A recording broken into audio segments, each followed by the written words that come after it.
안녕하세요. 하나금융투자 리서치센터에서 석유화학과 정유 쪽을 담당하고 있는 윤재성이라고 합니다.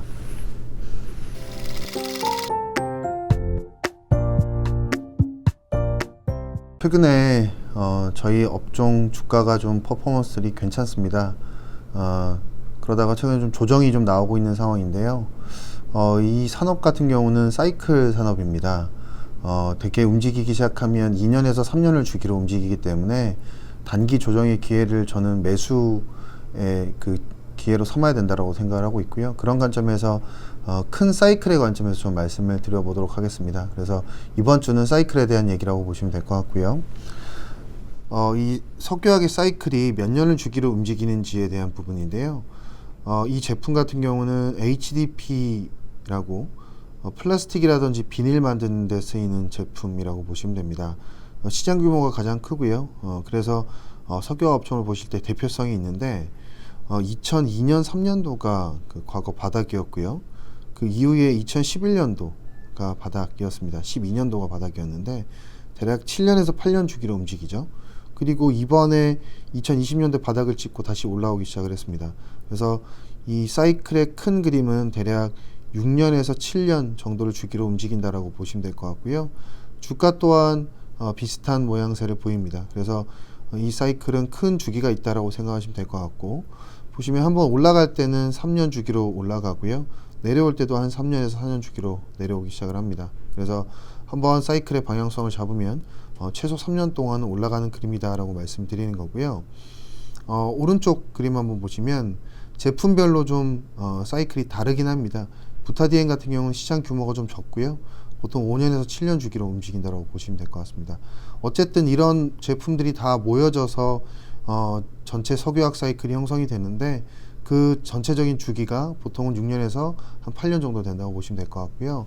왜 한번 올라가면 한 3년 동안 올라가냐면, 증설을 발표를 하면 보통 물량 공장이 지어지고 물량이 나오는 데까지 한 3년에서 4년 정도가 걸리거든요. 그래서 지금 아무리 좋다고 하더라도 공장이 지어지고 물건이 나오려면 시간이 꽤 필요하기 때문에 보통의 사이클이 금방 꺾이진 않는다라고 보시면 될 것 같고요. 그럼 이 사이클을 네 가지 국면으로 좀 나눠서 말씀을 드려보겠습니다. 사실 이론적으로 보면 이 네 가지 국면밖에 나타나질 않는데요. 첫 번째 케이스는 유가가 올라가는 상황입니다. 이 산업이 B2B 산업이기 때문에 어쨌든 원료 가격이 올라가면 제품 가격도 거의 비슷하게 올라갑니다. 원료 가격이 올라가면 제품 가격이 올라가고요. 그런데 제품 가격이 올라가는 각도가 두 가지가 있을 겁니다. 원료 가격보다 제품 가격이 더 많이 올라가는 케이스를 1번이라고 해볼게요. 그리고 원료 가격보다 제품 가격이 덜 올라가는 케이스, 이게 2번이라고 해보겠습니다. 그 1번과 2번 두 가지 케이스가 형성되는 상황은 제품의 수요와 공급에 달려 있습니다. 제품의 수요 공급 밸런스가 굉장히 타이트하다, 즉 수요가 공급보다 많은 상황이라고 하면 당연히 원료 가격 올라가는 것보다 제품 가격이 더 많이 올라갈 거고요. 반면에 제품의 공급 과잉 상황이라고 하면 원료 가격은 올라가지만 제품 가격은 별로 못 올라갈 겁니다. 그래서 유가가 올라가는 케이스라고 하면 결국은 가장 좋은 그림은 제품의 수요 공급 밸런스가 굉장히 타이트해야 된다라는 거고요. 이러한 로직은 유가가 하락할 때도 동시에 적용이 됩니다. 똑같이 적용이 되는데, 오른쪽으로 한번 보시면 원료 가격이 내려가면 제품 가격도 같이 따라서 내려갑니다. 그런데 제품 가격이 덜 하락하는 케이스가 있을 거고요. 이걸 3번이라고 볼게요. 제품 가격이 더 많이 내려가는 케이스가 있을 겁니다. 그게 4번입니다. 당연히 어떤 케이스가 좋으냐면 3번의 케이스가 좋을 수밖에 없을 것 같고요. 이유는 원료 가격보다 제품 가격이 덜 떨어지면서 스프레드가 확대되기 때문이라고 보시면 됩니다. 그래서 결론적으로 유가가 오르든 내리든 가장 중요한 건 제품의 수요 공급 밸런스가 가장 중요하다라는 거고요. 그래서 저희가 유가가 올라가면 좋은지 내리면 좋은지 이런 단순한 논리로 판단하시지 마시고요. 제품의 수요 공급 밸런스가 얼만큼 타이트한지를 가지고 판단하시면 될 것 같습니다. 그래서 이 말씀드렸던 네 가지의 케이스는 저희 실전에서도 적용이 가능한데, 1번과 같은 케이스는 차화정 때 나타났던 2009년부터 11년 때 나타났던 그림이고요. 이 당시에 유가가 20불에서 120불이 갔습니다. 거의 6배, 7배 정도가 올랐는데 이 당시 유가가 올랐던 건 수요가 너무 좋았기 때문이라고 보시면 되고요. 중국 중심의 수요 드리븐이 나타났던 구간인데 당연히 제품 가격도 유가 올라가는 것보다 더 많이 올라갔던 구간이라고 보시면 됩니다. 그래서 1번 그림이 가장 좋았던 케이스라고 보시면 되고요. 2번과 같은 케이스는 2018년부터 19년 동안 나타났던 그림입니다. 미중 무역 분쟁 때문에 수요는 굉장히 부진했는데 지정학적 이슈로 유가만 올라버렸거든요. 그러다 보니까 마진이 스퀴즈가 나는 그림이 나타났다고 보시면 되고요. 3번과 같은 케이스는 2015년부터 17년 동안 나타났던 그림입니다. 그 당시에 제품의 수요 공급 밸런스는 굉장히 타이트했는데 저유가 상황이 지속이 됐었죠. 그러면서 우리나라 업체들의 3년 업사이클이 나타났었고요. 4번과 같은 케이스는 2012년부터 14년 동안 나타났던 그림입니다. 수요는 굉장히 부진했고 유가는 더 많이 빠졌던 구간이라고 보시면 될 것 같아요. 그래서 이 이론적으로 보면 네 가지의 케이스밖에 발생을 하지 않는데 지난 히스토리컬 역사를 통해서도 저희가 이 네 가지의 케이스를 살펴볼 수 있다라는 거고요. 그래서 저희가 향후에 판단할 포인트는 이 향후에 나타날 그림이 1, 2, 3, 4번 중에서 어떤 그림일 거냐라고 저희가 판단만 하시면 되는데 제가 볼 때는 향후의 그림은 1번과 같은 그림이 될 가능성이 높다. 즉 원재료 가격이 올라가도 제품 가격은 더 많이 올라갈 수 있는 그런 상황이라고 보고 있고요.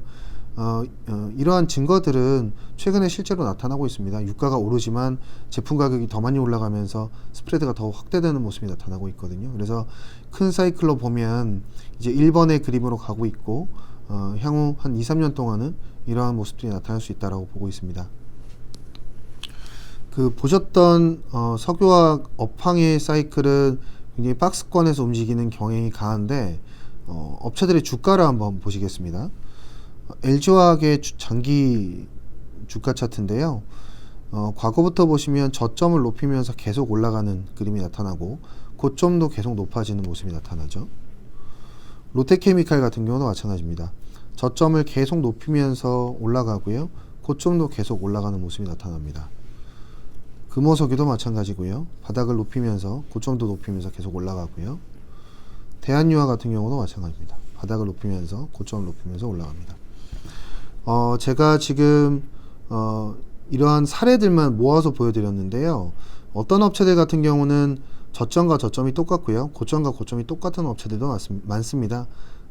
그 차이는 뭐냐면 이 업체들이 사이클을 잘 타면서 재투자가 잘 이루어졌느냐의 차이에 기인한다라고 보시면 되는데요.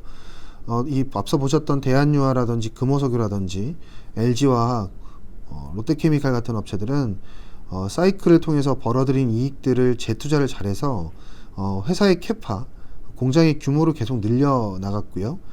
그리고 북도 계속 쌓였었고요. 그러면서 주가의 바텀은 계속 높아졌고 그리고 한번 사이클이 올라오기 시작하면 사실 캐파를 많이 늘려놨기 때문에 이익의 체력 자체가 과거 대비해서 많이 올라갈 수밖에 없습니다. 그 부분은 당연히 주가의 고점을 높여주는 요인이라고 보시면 될 것 같고요. 그래서 결국 저희가 보실 거는 이 석유화학 산업이라는 게 사이클을 통해서 움직이지만 어떤 업체들은 이 사이클을 잘 타면서 재투자가 잘 이루어져서 그 과거의 고점을 계속 높여가는 그런 그림들이 나타날 수 있거든요. 그래서 그런 업체들을 좀 찾아가셔야 될 것 같고요. 사실 LG화학이라든지 하나솔루션이 그런 모습을 잘 보여줬죠. 신사업을 통해서 LG화학은 배터리 사업을 계속 추진해 나갔고 하나솔루션 같은 경우는 태양광 사업을 하면서 주가의 고점이 계속 높아지고 있는 상황입니다. 우리나라 업체들의 지금 퓨어한 업체들의 장점이라고 하면 대한유화나 롯데케미칼 같은 업체들은 지금 현재 재무 상태가 굉장히 좋은 상황이거든요. 향후에도 이 성장 사업을 붙여나가면서 이 주가의 고점이 높아질 수 있는 그런 상황들이 펼쳐질 수 있다고 보고 있습니다. 그래서 큰 사이클에 대해서 먼저 말씀을 드렸고요. 최근에 업데이트만 좀 간단하게 드려보겠습니다. 9페이지의 왼쪽 그림 보시면 이 ABS라는 제품인데 이 ABS는 가전 쪽에 주로 쓰이고요.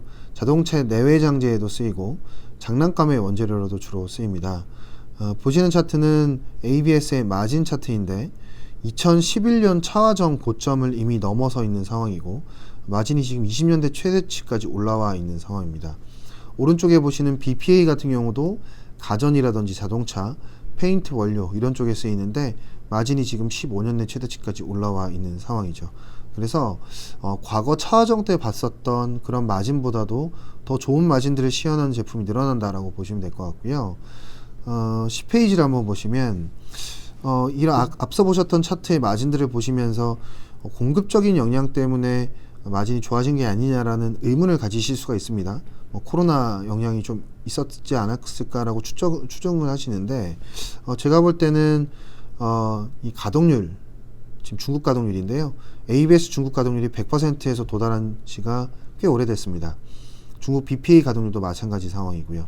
그래서 결론적으로 중국 업체들의 혹은 설비들의 가동률은 굉장히 높은 수준이라는 거고, 결국은 이 임계점을 넘어갔다라고 보시면 됩니다. 수급 밸런스의 임계점을 넘어가서 지금은 부르는 게 값인 그런 상황이 됐다라고 보시면 될 것 같고요. 이 외에도 PVC 같은 제품도 있습니다. PVC 같은 경우는 건설이나 파이프 쪽에 주로 쓰이는데 지금 마진 20년대 최대치까지 왔고요. LDPE 같은 경우는 플라스틱이나 포장재 쪽에 주로 쓰입니다. 이쪽 마진을 보시더라도 20년대 가장 좋은 수준까지 마진이 올라와 있습니다. 지금 시황의 특징은 결론적으로 주요 제품들의 마진이 굉장히 강해지고 있다라는 거고, 차화정 이후로 가장 좋은 지금 마진들이 포착이 되고 있다라는 겁니다. 아세톤 같은 경우도 마찬가지 상황이거든요. 아세톤도 지금 20년대 가장 좋은 상황이고요. 엠비라텍스 미생용 장갑에 주로 사용이 되죠. 이 제품 같은 경우도 지금 사상 최대치의 마진을 기록을 하고 있는 상황입니다. 결론적으로 지금 현재 마진이 굉장히 좋은 건 제가 볼 때는 수요의 파이가 커졌다라고 생각을 하고 있고요. 이 파이는 어디서 넘어온 거냐라고 하면 연료유 시장에서 넘어왔다라고 생각을 하고 있어요. 연료유 시장 같은 경우가 휘발유나 등경유 시장을 얘기를 하는 거거든요. 작년에 연료유 시장의 규모가 3천조 원 시장이었습니다. 석유화학 시장은 400조 원 시장이었거든요. 규모가 10분의 1 사이즈밖에 안 되죠. 이건 왜 그러냐면 석유화학이란 제품이 결국 주로 납사에서 생산이 되는데, 이 납사가 원유에서 생산되는 비중이 10% 정도밖에 안 됩니다. 결국은 이 납사에서 파생된 석유화학 시장이 당연히 이 연료유 시장 대비해서 10분의 1 규모밖에 안 되는 거고요. 지금 현재 연료유 시장에서 석유화학 쪽으로 수요가 많이 넘어왔다라고 생각을 하고 있습니다. 이게 이제 예전부터 제가 말씀드렸던 포인트인데요.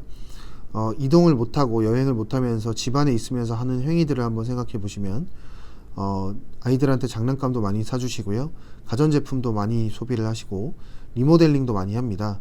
이러한 수요의 이전이 지금 발생하고 있다라고 보시면 될 것 같고, 그러면 올해 이 연료유 수요가 얼마나 줄어들었냐라고 보면 대략 작년 대비해서 절반 정도가 사라졌어요.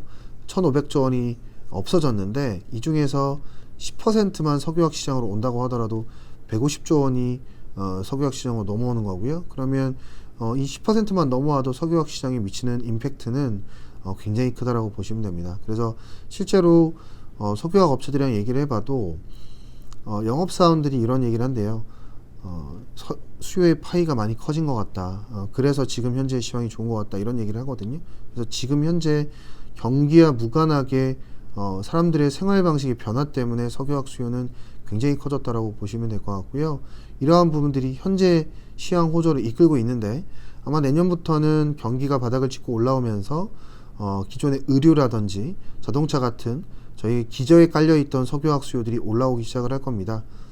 아마 인프라 투자 같은 것도 많이 늘어날 수밖에 없을 것 같고요.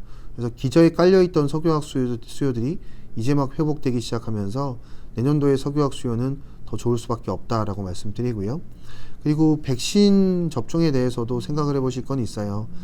백신이 투여가 되려면 주사기가 다 사용이 되는데, 이 주사기가 폴리프로필렌, PP를 가지고 만들어지고요. 왼손으로 할 수 없잖아요. 장갑을 낄 수밖에 없습니다. 이 장갑의 원재료가 MB 라텍스거든요. 이러한 제품들도 백신 때문에 당연히 사용될 수밖에 없는 석유화학 제품이라고 보시면 될 것 같아요. 그래서 코로나 때문에도 석유화학 수요가 많이 늘었고, 백신 접종 과정에서도 석유화학 수요가 늘어날 거고요. 백신이 다 보급이 되고 경기가 회복된다면 전방 업체들의 재고확보 움직임은 더욱 강하게 나타날 수밖에 없습니다. 그래서 제가 볼 때는 향후 1, 2년 동안은 석유화학 수요가 굉장히 호조를 보일 거다라고 말씀드리고요. 그 다음에 공급 얘기를 좀 드려보겠습니다. 제가 앞서서 좋은 얘기들만 드렸으니까 이렇게 상황이 좋으면 공급이 늘어날 수 있는 게 아니냐라는 걱정을 하실 수가 있는데요. 같이 보셔야 될 거는 EMP 업체를 좀 같이 보셔야 돼요. EMP 업체라고 하면 원유 개발, 가스 개발하는 업체들이잖아요. 이런 EMP 업체들 중에서 석유화까지 같이 사업을 하고 있는 업체들이 굉장히 많습니다. 대표적으로 이 10대 석유화학 업체 중에서 한 4개에서 5개 정도는 다 EMP를 같이 하고 있는 업체들이거든요. 예를 들면 사우디 아람코라든지 쉐브론, 엑소모빌 이런 업체들이 전부 다 EMP와 석유화학을 같이 하고 있는 업체들이고요. 문제는 이 업체들이 지금 굉장히 힘들다라는 겁니다. 유가도 유가지만 정유 사업도 힘든 상황이고요. 그러다 보니까 캐펙스 컷이 계속 나올 수밖에 없는 상황인데, 이 캐펙스 컷의 과정에서 석유화까지도 영향을 받고 있다라고 보시면 됩니다. 대표적으로 사우디 아람코가 이런 모습을 보여주고 있는데요. 지난 8월 달에 중국에 짓기로 했던 석유 정유 플랜트 석유화학 설비를 증설을 취소를 했고요. 지난 10월 달에는 사우디 아람코가 사우디 얀부의 글로벌 최대 프로젝트를 짓기로 했는데 요거를 재검토하겠다라고 얘기를 했고요. 그리고 쉐브론 같은 경우도 마찬가지입니다.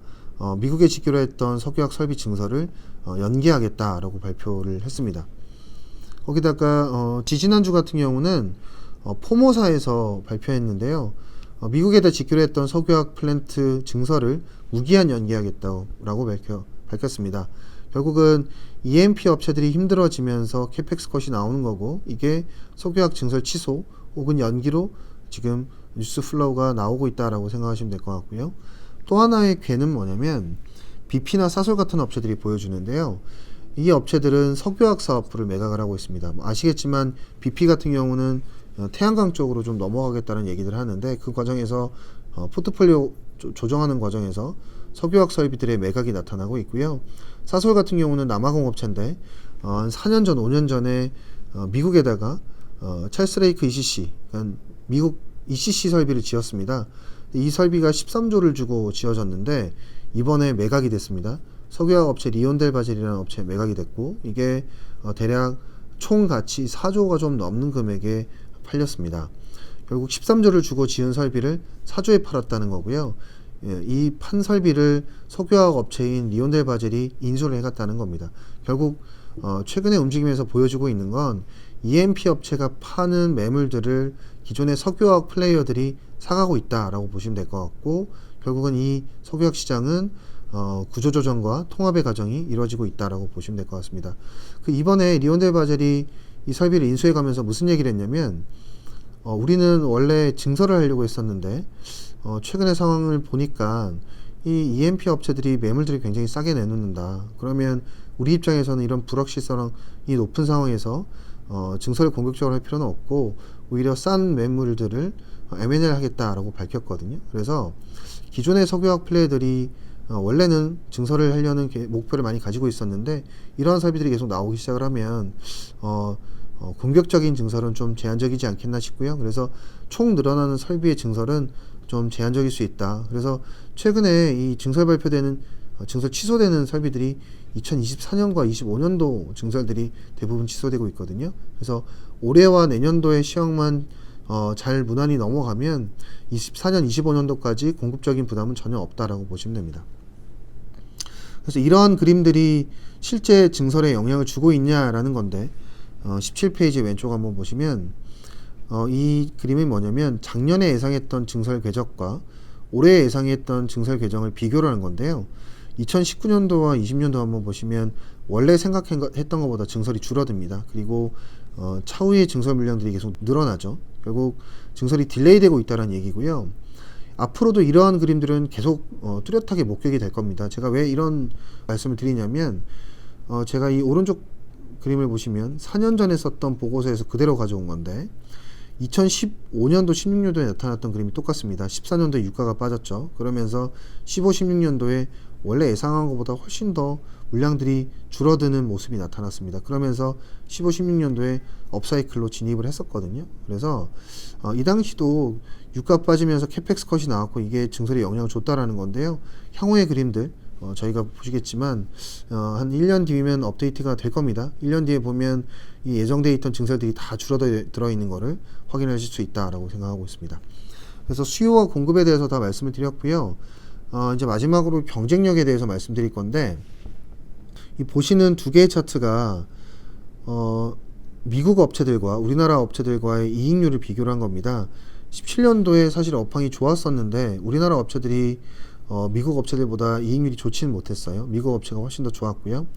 최근에 한번 보시면 리온델 바젤이 3분기 기준으로 6.7% 영업이익률을 했고 웨스트레이크가 4.2% 영업이익률을 했는데 우리나라 업체들은 거의 대부분 15% 이상의 영업이익률을 기록을 했습니다.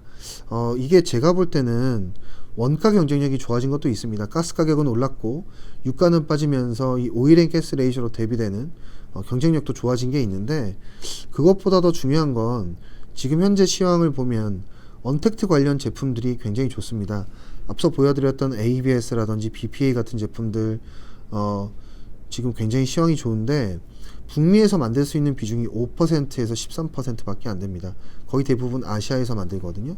나머지 손세정제에 쓰이는 IPA라든지 페인트에 쓰이는 ECH 같은 제품들 다 보시면 이 보시는 모든 제품들이 북미에서 생산되는 비중보다는 아시아 비중이 높습니다. 그래서 원가도 원가지만 포트폴리오의 다양성 측면에서 지금 현재 우리나라 아시아 업체들 그리고 우리나라 업체들이 수혜를 볼 수 있는 환경이 됐다라고 생각하고 있습니다. 그래서 향후에 외국인 투자자들이 이 소재주에 대해서 혹은 화학주에 대해서 베팅을 한다면 북미 업체들보다는 아시아 업체를 선택할 가능성이 높다라는 거고요. 이런 부분들은 주식의 수급적인 관점에서도 긍정적인 포인트라고 말씀을 드립니다. 그래서 결론인데요. 우리나라 화학 업체들의 주가가 차화정 때 기록했던 것들 혹은 2017년도에 기록했던 주가들을 다 넘어서서 사상 최대치의 주가를 시현할 수 있다라고 생각을 하고 있습니다. 일단 첫 번째 이유는 제가 아까 마진이라든지 가동률 데이터를 쭉 보여드렸지만 그런 가동률과 그런 마진 데이터들을 저희가 확인하려면 보통은 경기 사이클이 1년에서 2년 정도는 좋아지고 난 이후에나 저희가 그런 데이터들을 확인할 수 있었어요. 과거의 사이클을 보면. 근데 지금 현재는 경기 회복된 지가 한 4개월, 5개월밖에 안 됐는데 시황은 더 빨리 좋아져 있다라는 거죠. 그게 코로나 영향이라고 말씀드리는 거고요. 이익률 같은 경우는 2011년도 2분기 때 11%를 했는데 이번 분기에 이미 11%를 도달했습니다. 이미 차화정 수준까지 마진이 도달했고 향후의 시황을 보면 더 좋아질 가능성이 있다라고 말씀을 드리는 겁니다. 그리고 그 회사의 캐파를 한번 보면 과거 10년 전 차화정 대비해서 대부분 설비들이 많이 늘었습니다. 대한유화 같은 경우도 캐파가 2배가 늘었고요. 금호석유 같은 업체도 한 2배가 늘었고 롯데케미칼도 롯데 첨단 소재를 인수합병을 했죠. 인수를 했죠. 그러면서 캐파가 많이 늘어나 있는 상황이기 때문에 이런 규모의 경제도 누릴 수 있다고 생각을 하고 있고요. 마지막으로 네 번째는 재무구조입니다. 지금 롯데케미칼이 올해 기준으로도 수익연금 상태인데 내년도에는 수익연금이 더 늘어날 것 같고요. 금호석유도 이제 뚜렷하게 내년도에 수익연금으로 돌아설 수 있을 것 같습니다. 이러한 탄탄한 재무구조 하에서 아마 배당도 많이 늘려갈 수 있을 거고요. 그리고 M&A 등을 통해서 신사업들도 계속 늘려나갈 수 있는 가능성들이 높다라고 보고 있습니다. 그래서 올해보다 밸류에이션은 올라갈 가능성이 매우 높다라고 말씀드리는 거고요. 그래서 결론적으로 차화정 때 혹은 2017년도보다도 어닝은 더 많이 올라갈 것 같은데 밸류에이션은 지금보다도 더 올라갈 수 있기 때문에 전체적인 업체들의 주가는 차화정 때를 돌파할 수 있다라고 말씀드리는 거고요. 그럼 어떤 업체들을 골라야 될까라는 건데요. 3년 사이클이라고 하면 그 3년 동안에 대부분 주가는 거의 비슷하게 오릅니다.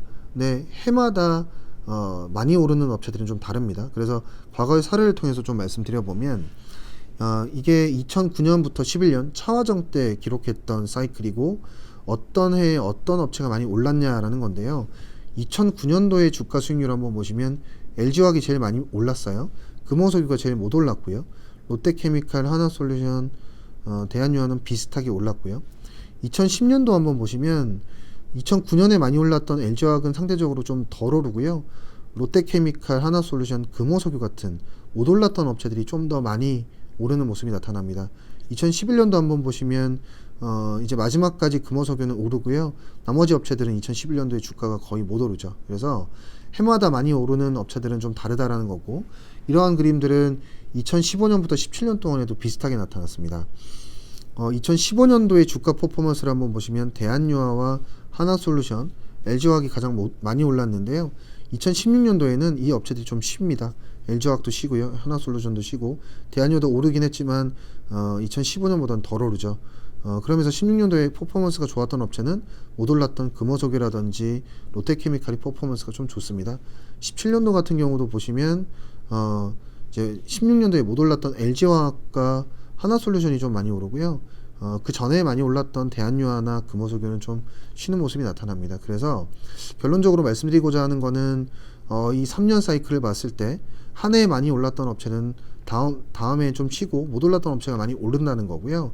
그런 관점에서 좀 업체들을 골라보시면 좋을 것 같고, 그래서 올해 수익률을 한번 보면 LG화학이 157%, 하나솔루션이 147% 정도 올랐습니다.